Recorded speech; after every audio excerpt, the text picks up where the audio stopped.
Hello friends, welcome to study with Kashi. Friends, आज की video में हम क्लास 12 फिजिक्स के अनसोल्ड पेपर 2025 के सेट नंबर 1 पेपर को 346 जेएस के पार्ट 1 को करने वाले हैं। तो चलिए फ्रेंड्स, हम अपनी वीडियो को स्टार्ट करते हैं। देखिए, हम अनसोल्ड पेपर में देखते हैं आज की वीडियो में हम कौन कौन से क्वेश्चन सॉल्व करने वाले हैं। तो अगर आपको उसका स्क्रीनशॉट लेना होगा तो आप उसका स्क्रीनशॉट ले सकते हैं। तो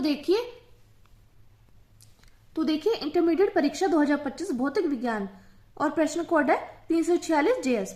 तो देखिए, फिजिक्स का पेपर हमारे बोर्ड एग्जाम में 70 मार्क्स का पूछा जाता है। तो देखिए, इसमें खंड ए बहुविकल्पी प्रश्न जो कि 6 मार्क्स के पूछे जाते हैं और इनकी जो संख्या होती है वो भी 6 होती है और हर एक क्वेश्चन क्या होता है 1-1 मार्क्स का होता है। ठीक है, उसके बाद हम खंड ब यानी कि अति लघुत्तर प्रश्न को करने वाले हैं। तो इसकी संख्या भी 6 होती है जो कि 1-1 मार्क्स का पूछा जाता है। तो अगर आपको इसका स्क्रीनशॉट लेना है तो आप इसका स्क्रीनशॉट ले सकते हैं। आगे देखिए, आगे ख ड च यानी कि आज की वीडियो में हम यहाँ तक क्वेश्चन को सॉल्व करने वाले हैं। तो देखिए, अगर स्क्रीनशॉट लेना है तो आप ले सकते हैं। तो चलिए देखते हैं इनका सॉल्यूशन क्या है। तो देखिए, हमारा प्रश्न नंबर 1 है, उसका का पार्ट है। विद्युत चुंबकीय तरंगों के संचरण में संचरण की दिशा तथा ध्रुवण तल के बीच कोण होता है। तो 0 डिग्री होगा, 45 डिग्री होगा, 90 डिग्री होगा, 180 डिग्री होगा। तो देखिए, चित्र के माध्यम से समझिए, ये हमारा चित्र। यहाँ पर हम क्या करते हैं, सबसे पहले हम बिंदु ओ लेते हैं। इसमें हम क्या करेंगे, इसे हम एक्स अक्ष तक ले जाएंगे। उसके बाद हम क्या करेंगे, इसे हम वाई अक्ष तक ले जाएंगे। तो इसमें देखिए, इसमें क्या होता है, इसमें ये होता है कि विद्युत तरंगे जो कि आपको हरे रंग की दिखाई दे रही है, जो हरे रंग से आ रही है, ये हमारी विद्युत तरंगे हैं जो कि वैद्युत क्षेत्र में होती है। किसमें होती है, ये होती है वैद्युत क्षेत्र में। और जो आपको लाल रंग की तरंगे दिखाई दे रही है, ये होती है चुंबकीय तरंगे। इसको हम बी से डिनोट करते हैं। बी को चुंबकीय तरंगे से दर्शाते हैं और ई को किससे दर्शाते हैं, ई को हम विद्युत तरंगों से दर्शाते हैं। ठीक है, अब देखिए, ओ से एक्स तक एक सीधी रेखा जा रही है, तो इसे कहते हैं संचरण की दिशा। जैसे इन दोनों तरंगों की बात करें, ये आगे की ओर होती जा रही है, तो ये होती है संचरण की दिशा। आपसे क्वेश्चन में पूछा गया था कि संचरण की दिशा। तो आप देखो, अब ये विद्युत तरंगे, तो ये इस संचरण की दिशा पर क्या है, लंबवत है। आपको दिखाई दे रहा है ये क्या है, ये इस दिशा पर लंबवत है। ठीक है, तो ऐसे चुंबकीय तरंग भी इस लाइन पर क्या होगी, लंबवत होगी, यानी कि लंबवत यानी कि 90 डिग्री। तो आपको यहाँ पे क्वेश्चन में पूछा क्या गया था कि संचरण की दिशा बताइए, तो लंबवत यानी कि 90 डिग्री। तो यानी कि सीधा खड़ा होना। आपको यहाँ पर दिखाई दे रहा है ये संचरण की दिशा है और इस पर क्या है, ये लंबवत आपको दिखाई दे रही है, चुंबकीय क्षेत्र की तरंगे और वैद्युत क्षेत्र की तरंगे। ठीक है, तो लंबवत हम जानते हैं, लंबवत क्या होता है, लंबवत होता है 90 डिग्री, यानी कि सीधा खड़ा होना। यानी कि आप एक एग्जाम्पल के माध्यम से और समझिए, जैसे कि आप एक रोड पर जा रहे हैं। ठीक है, आप इस रोड पर जा रहे हैं, यानी कि जमीन पर जा रहे हैं, और आप क्या करें, आप इस पर खड़े हैं। क्या करें, आप इस पर खड़े हैं। तो देखिए, आप इस पर जमीन पर कितने डिग्री का कोण बना रहे हैं, इस डिग्री पर बना रहे हैं 90 डिग्री का कोण, यानी कि आप इस पर क्या है, लंबवत खड़े हैं। ठीक है, तो यानी कि हमारा इस क्वेश्चन का फाइनल आंसर क्या आ जाएगा, इस क्वेश्चन का हमारा फाइनल आंसर आ जाएगा सी, 90 डिग्री। तो विद्युत चुंबकीय तरंगों के संचरण में संचरण की दिशा तथा ध्रुवण तल के बीच कोण कितना होगा, ये होगा हमारा 90 डिग्री, यानी कि सी इज द राइट आंसर। ठीक है, अब देखिए फ्रेंड्स, हमारा अगला क्वेश्चन है, जब M1 तथा M2 द्रव्यमान के दो नाभिक परस्पर संलयित होकर M द्रव्यमान का नाभिक बनाते हैं तो ऊर्जा का उत्सर्जन होता है। इस प्रक्रिया में क्या होगा, A option, B option, C option या डी ऑप्शन, कौन सा सही होगा। तो इस क्वेश्चन में क्या कहा गया है, जब M1 तथा M2 द्रव्यमान के दो नाभिक परस्पर संलयित होकर M द्रव्यमान का नाभिक बनाते हैं तो ऊर्जा का उत्सर्जन होता है। इस प्रक्रिया में क्या होगा, तो देखिए यहाँ पर बोला गया M1 और M2 नाभिक द्रव्यमान के दो नाभिक परस्पर संलयित होकर M द्रव्यमान का नाभिक बनाते हैं तो ऊर्जा का उत्सर्जन होगा। यानी कि अगर M1 कितना हो, M1 मान ले हम M1 कितना हो, 5 हो, M1 कितना हो, 5 हो, और M2 भी कितना होना चाहिए, M2 भी हमारा होना चाहिए 5। ठीक है, इसके बाद देखिए, तो M कितना होगा, M होगा हमारा 10। कितना होना चाहिए, M 10 होना चाहिए। लेकिन यहाँ पर बात कर रहे हैं कि कुछ ऊर्जा भी तो खर्च हो रही है, यानी कि कुछ एनर्जी भी तो खर्च हो रही है। तो हम मान लेते हैं जैसे कि ऊर्जा खर्च हो रही है, ऊर्जा खर्च हो रही है, ऊर्जा खर्च हो रही है कितनी, मान लीजिए कि 2 ऊर्जा खर्च हो रही है। ठीक है, तो यानी कि M1 प्लस M2 बराबर M प्लस E, क्योंकि देखिए यहाँ पर देखिए, हम मान लेते हैं M1 5 था और M कितना है, M2 5, यानी कि 5 और 5 कितने हो गए, 10 हो गए। लेकिन यहाँ पर हमारी कुछ ऊर्जा खर्च हो रही है, हमने मान लिया यहाँ पर 2 ऊर्जा खर्च हो रही है। ठीक है, तो इसलिए हमने इसको माइनस कर दिया। तो यानी कि 10 में से 2 गए 8। तो यानी कि यहाँ पर क्या बात सही होगी, तो ये बात सही होगी m1 प्लस m2 बड़ा है m से, क्योंकि ये क्या है, ये 10 है और ये 8 है, तो हमारी ये बात सही होगी m1 प्लस m2 बड़ा है m से। अब देखते हैं हमारे इसमें कौन सा ऑप्शन सही हो जाएगा। तो देखिए यहाँ पर हमारा कौन सा ऑप्शन सही हो जाएगा, ये ऑप्शन सही हो जाएगा हमारा बी, तो B is the right answer. अब देखिए फ्रेंड्स हमारा अगला क्वेश्चन है, देखिए अगला क्वेश्चन है ग, एक प्रत्यवर्ती धारा परिपथ में 8 ओम का प्रतिरोध तथा 6 ओम का प्रेरकत्व प्रतिघात श्रेणी क्रम में लगे हैं, तो परिपथ की प्रतिबाधा होगी 2 ओम 14 ओम 14 गुणा रूट 2 ओम या 10 ओम। तो आप इस क्वेश्चन का आंसर कमेंट कर जरूर बताइएगा, 2 ओम 14 ओम 14 गुणा 2 ओम रूट 2 ओम और या 10 ओम। तो देखते हैं यहाँ पर दिया गया है हमें धारा परिपथ में 8 ओम का प्रतिरोध, यानी कि आर कितना दिया गया है, आर दिया गया है हमें 8 ओम, और ओम का जो साइन होता है वो ये होता है। उसके बाद बोला गया है 6 ओम का प्रेरकत्व प्रतिघात श्रेणी क्रम में है, तो प्रेरकत्व प्रतिघात क्या होता है XL, तो XL कितना दिया गया है, ये दिया गया है 6 ओम। उसके बाद देखिए ये क्या बोला गया है, ये बोला गया श्रेणी क्रम में लगे हैं। जब भी ये दोनों श्रेणी क्रम में हो तो सूत्र क्या होगा, सूत्र होगा हमारा Z बराबर root R square plus XL का होल स्क्वायर, यानी कि देखिए यहाँ पर हमारा R कितना था, R था हमारा 8, तो हो जाएगा 8 का स्क्वायर प्लस XL कितना था 6 था, तो 6 का स्क्वायर। तो देखिए 8 गुणा 8 64 हो जाएगा और 6 गुणा 6 36, यानी कि 64 और 36 को जोड़ेंगे तो कितना आ जाएगा, ये आ जाएगा हमारा 100, तो रूट में आ जाएगा 100, यानी कि अगर हम इसको बाहर निकालना चाहे तो हम जानते हैं 10 की गुणा 10 में करेंगे कितना आ जाएगा, 100 आ जाएगा। तो देखिए यहाँ पर क्या हो जाएगा, यहाँ पर बन रहा है हमारा 10 का स्क्वायर, तो देखिए हम रूट से क्या करेंगे, इसको बाहर निकालेंगे तो आ जाएगा 10, यानी कि हमारा इसका जो आंसर आया परिपथ की प्रतिबाधा क्या होनी चाहिए, 10 ओम होनी चाहिए। तो ये हमारे इस क्वेश्चन का फाइनल आंसर निकल कर आ चुका है। अब देखिए अगला क्वेश्चन है हमारा निर्वात की वैद्युतशीलता, घ है हमारा क्वेश्चन। निर्वात की वैद्युतशीलता का मात्रक है न्यूटन इंटू मीटर स्क्वायर प्रति कुलाम स्क्वायर, या कुलाम स्क्वायर प्रति न्यूटन इंटू मीटर स्क्वायर, या न्यूटन प्रति कुलाम, या न्यूटन इंटू मीटर प्रति न्यूटन इंटू वोल्ट प्रति मीटर स्क्वायर। तो आप इस क्वेश्चन का आंसर कमेंट करके जरूर बताइएगा। अब देखिए यहाँ पर पूछा गया निर्वात की वैद्युतशीलता, तो हम जानते हैं हमारा सूत्र क्या होता है, हमारा सूत्र होता है F equal to 1/4 pi epsilon not into Q1 into Q2 upon में R स्क्वायर, और हम जानते हैं 1/4 पाई का मात्रक नहीं होता, इसका जो है इसका मात्रक नहीं होता है, ठीक है, मात्रक नहीं, ठीक है। तो देखिए F बराबर क्या हो जाएगा, 1/एप्सिलॉन naught into Q1 into Q2 upon में R स्क्वायर, ठीक है। हम जानते हैं Q यानी कि आवेश का मात्रक क्या होता है, आवेश का मात्रक होता है कुलाम, तो यहाँ पर है कुलाम स्क्वायर, तो हो जाएगा कुलाम स्क्वायर। अब यहाँ पे एप्सिलॉन नॉट, सॉरी यहाँ पे गलत हो गया है, यहाँ पर देखिए निर्वात की वैद्युतशीलता, यानी कि यहाँ पर हमें एप्सिलॉन नॉट का ही मान निकालना है, तो हम इसको कुछ इस प्रकार भी लिख सकते हैं 1/f गुणा Q1 इंटू Q2 अपॉन में R स्क्वायर, ठीक है। 1/f यानी कि ये देखिए Q1 इंटू Q2 यानी कि आवेश का मात्रक क्या होगा, कुलाम स्क्वायर, ठीक है, क्योंकि एक कुलाम गुणा एक कुलाम तो हो जाए कुलाम स्क्वायर। और बात करें F की, तो देखिए बल का मात्रक होता है न्यूटन, और देखिए R स्क्वायर क्या होगा, मीटर स्क्वायर, यानी कि इसका मात्रक होना चाहिए कुलाम स्क्वायर प्रति न्यूटन इंटू मीटर स्क्वायर। तो हम इस ऑप्शन में देखते हैं कि कौन सा सही हो जाएगा, तो ये ऑप्शन हमारा सही हो जाएगा बी, कुलाम स्क्वायर प्रति न्यूटन इंटू मीटर स्क्वायर। अब देखिए फ्रेंड्स हमारा अगला क्वेश्चन है न्यूनतम आवृत्ति की वैद्युत चुंबकीय तरंगे है, पराबैंगनी किरणें, एक्स किरणें, गामा किरणें, सूक्ष्म तरंगे। न्यूनतम आवृत्ति की विद्युत चुंबकीय तरंगे, पराबैंगनी किरणें, एक्स किरणें, गामा किरणें, सूक्ष्म तरंगे। तो देखिए न्यूनतम आवृत्ति की विद्युत चुंबकीय तरंग कौन सी होती है, माइक्रो तरंगे या सूक्ष्म तरंगे होती है, यानी कि हमारा इसका ऑप्शन डी सही हो जाएगा, D is the right answer. अब देखिए फ्रेंड्स हमारा अगला क्वेश्चन है, देखिए 6 पार्ट है, अनुचुंबकीय पदार्थ की चुंबकीय प्रवृत्ति, इसको काई बोलते हैं, परम ताप T के साथ किस प्रकार बदलती है। अब देखिए ऑप्शन ये कौन सा सही हो जाएगा, आप कमेंट करके जरूर बताइएगा। देखिए हम जानते हैं काई किसके व्युत्क्रमानुपाती होता है, काई व्युत्क्रमानुपाती होता है T के, यानी कि क्या हो जाएगा, यहाँ हो जाएगा काई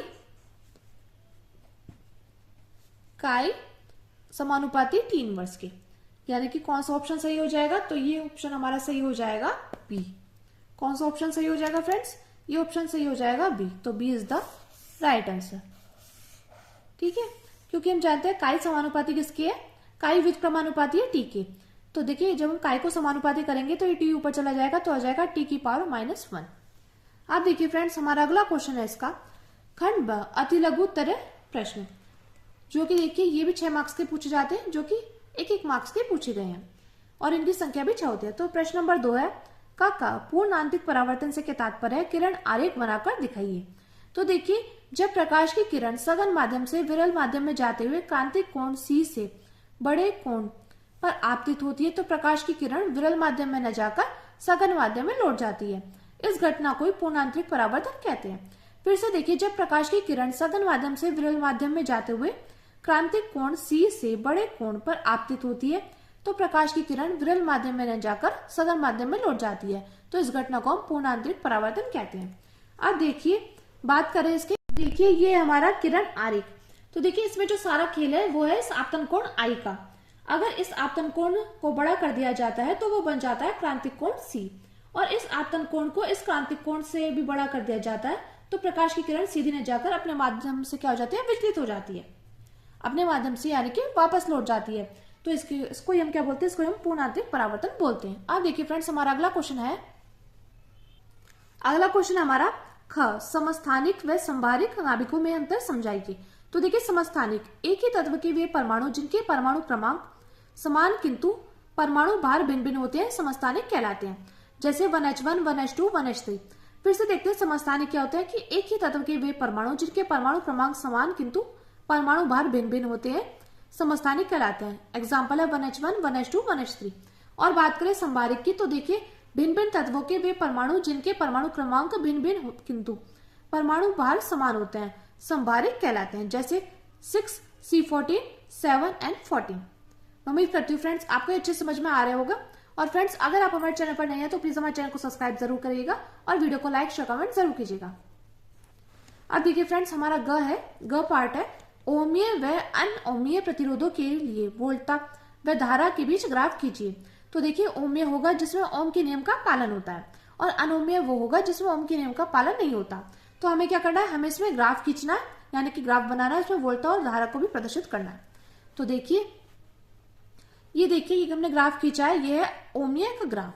तो देखिए यह है आई धारा यानी कि एम्पियर, और यह है वी वोल्ट विभवांतर।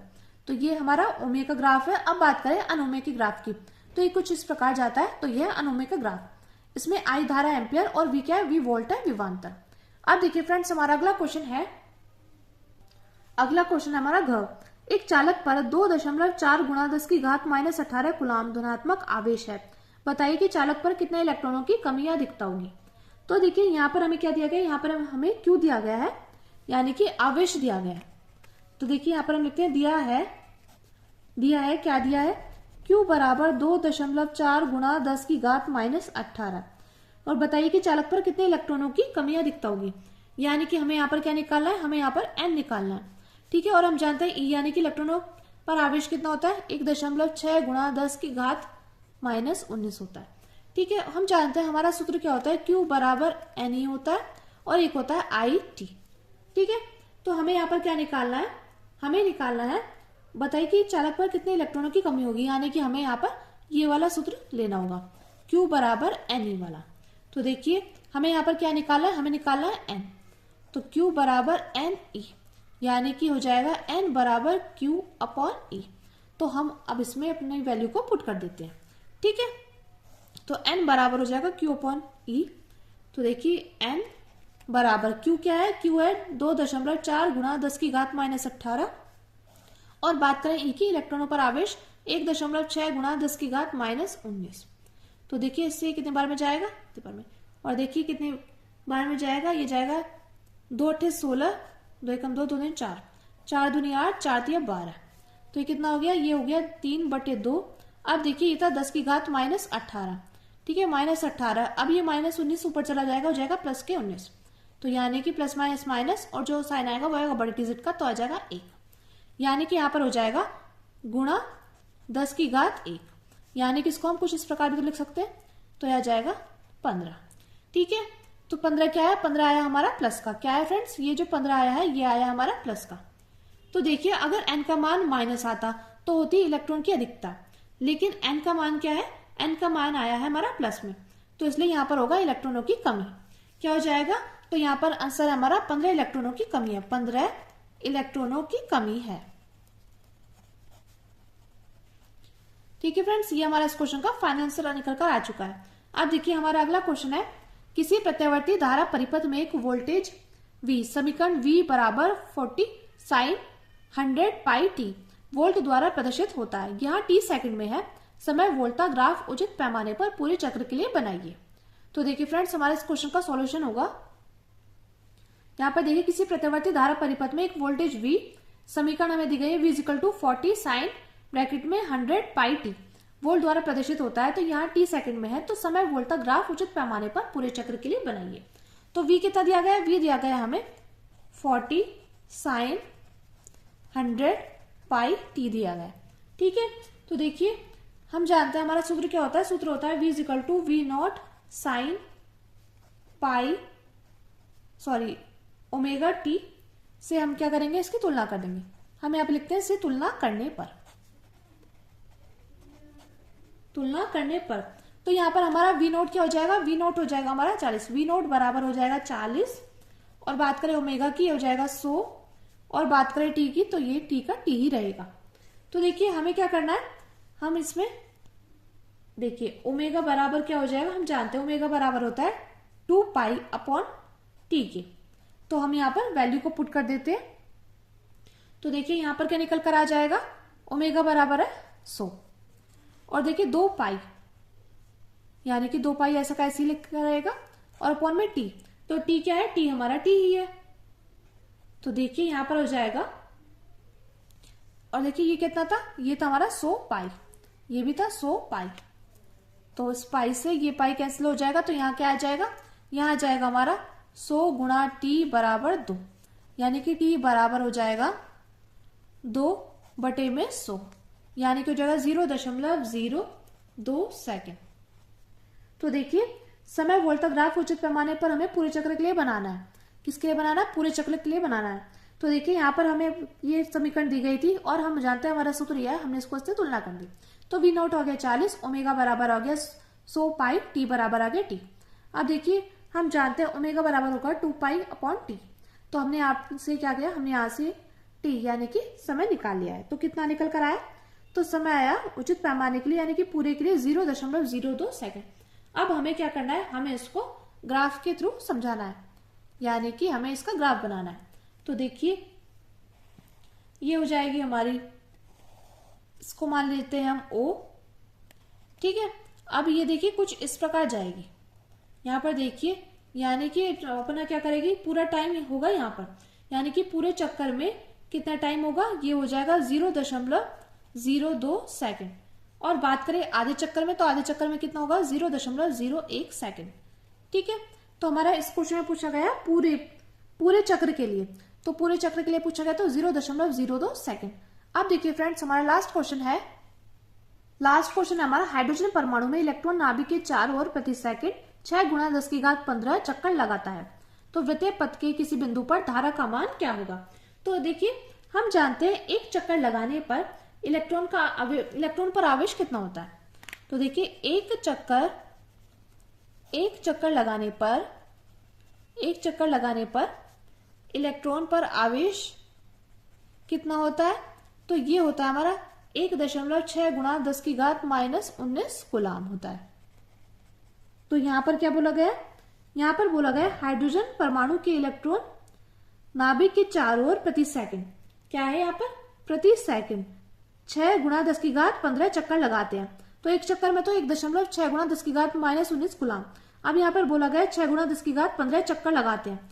तो देखिए यहाँ पर हम लिखेंगे 6 गुणा 10⁻15 चक्कर लगाने पर इलेक्ट्रॉन पर आवेश, तो 1 गुणा 6 गुणा 10⁻−19 गुणा कर देंगे 6 गुणा 10⁻15 से, 6 गुणा 10⁻15 से कर देंगे। तो ये कितना निकल कर आ जाएगा, जब हम इसकी गुणा इसमें करेंगे आ जाएगा 9.6 गुणा 10⁻ -4, क्योंकि ये माइनस का 19 और ये प्लस का 15। तो जब हम इसमें से इसको माइनस करेंगे आ जाएगा माइनस का 4। ठीक है, अब हम जानते हैं कि हमारा जो सूत्र होता है वो होता है Q = NE और एक होता है IT। तो हम देखते हैं इसमें हमें क्या निकालना है। हमें निकालना है धारा का मान, यानी कि हमें यहाँ पर I का मान निकालना है। और यहाँ पर बोला गया है प्रति सेकंड, यानी कि हर सेकंड में, क्योंकि देखिए बोला गया ना प्रति सेकंड, इसलिए हमने यहाँ पर क्या किया, इसलिए हमने यहाँ पर 6 × 10⁻15 चक्कर लगाने पर इलेक्ट्रॉन पर आवेश निकाला था। ठीक है, अब देखिए हमें यहाँ पर क्या निकालना है, I यानी कि धारा का मान निकालना है। तो हम ये वाला सूत्र लगाएंगे, तो जगह Q = IT, तो हमें यहाँ से I का मान निकालेंगे तो I = हो जाएगा Q/T। ठीक है, तो देखिए हम जानते हैं Q बराबर कितना दिया गया है। Q बराबर कितना दिया गया है, Q बराबर दिया गया है 9.6 × 10⁻⁻4, जो कि हमने निकाला था। ठीक है, हमने यहाँ पर आवेश निकाला था। उसके बाद देखिए T यानी कि समय, समय यहाँ पर बोला गया है प्रति सेकंड, यानी कि हर एक सेकंड में, तो इसलिए T बराबर हो जाएगा 1। तो यानी कि हमारा यहाँ पर कितना निकल कर आ जाएगा, I = 9.6 × 10⁻⁻4 एम्पियर निकल कर आ चुका है। तो फ्रेंड्स ये हमारे इस क्वेश्चन का फाइनल आंसर निकल कर आ चुका है। मैं उम्मीद करती हूँ फ्रेंड्स आपको ये क्वेश्चन अच्छे समझ में आ गए होंगे। अगर आपको वीडियो अच्छी लगी हो तो प्लीज हमारे चैनल को सब्सक्राइब कीजिएगा और वीडियो को लाइक शेयर कमेंट जरूर कीजिएगा। और फ्रेंड्स अगर आपको इसका पार्ट 2 चाहिए तो आप कमेंट कर जरूर बताना। और हाँ, अगर अभी तक आपने हमारे चैनल को सब्सक्राइब नहीं किया तो आप हमारे चैनल को सब्सक्राइब जरूर करना। तो चलिए फ्रेंड्स मिलते हैं नेक्स्ट वीडियो में। Thank you, thanks for watching.